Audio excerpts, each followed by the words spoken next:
Ukraine struck a railway depot and knocked out power in the Russian-occupied city of Melitopol. This is deep behind the front lines. All this amid growing talk from Kyiv of a counter-assault against Russian forces worn out by a failed winter offensive.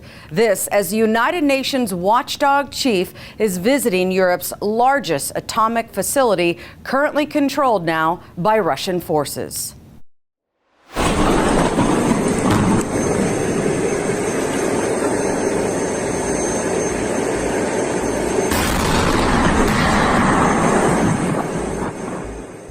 Located just south of Ukraine's nuclear power plant, now controlled by Russia, Ukrainian forces launched an attack on Melitopol.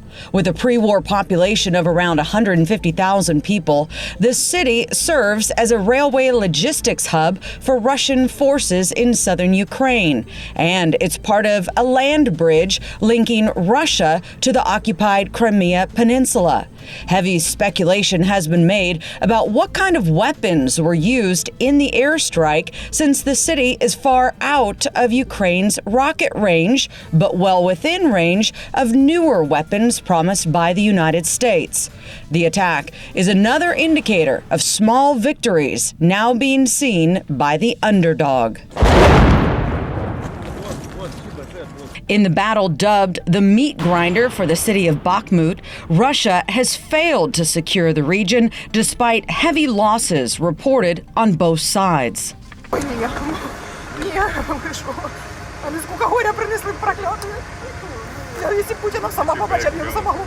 Meantime, the UN atomic watchdog chief arrived today at Ukraine's nuclear power plant in a rare visit to Europe's largest atomic facility, now controlled by Russian forces.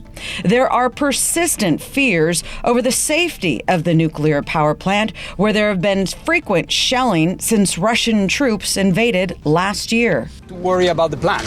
I worried, and I will continue to be worried about the plant until we have a situation which is more stable, which is more predictable. It is obvious that the plant and the physical integrity of the plant has been violated several times. According to the World Health Organization, since the invasion, more than 850 health facilities in Ukraine have been attacked, creating a massive gap in health and emergency services. A Norway and EU-backed project is conducting medical evacuation flights, carrying Ukraine's war wounded to hospitals across Europe. Ukraine's deputy prime minister is also urging Russians not to adopt children who she said were stolen from her country during the war and then deported to Russia. Russia says it has been evacuating people voluntarily from Ukraine and claims it has brought thousands of Ukrainian children to Russia to protect orphans and children abandoned in the conflict zone. Russia's defense ministry said in mid-August that 3.5 million people had been brought to Russia by then, including more than 500,000 children.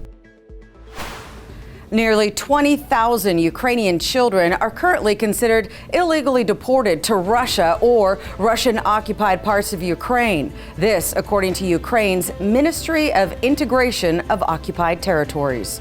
For more world headlines and in-depth stories, head to SATLUJTV.com. Thank you for watching. I'm Ginger Jeffries.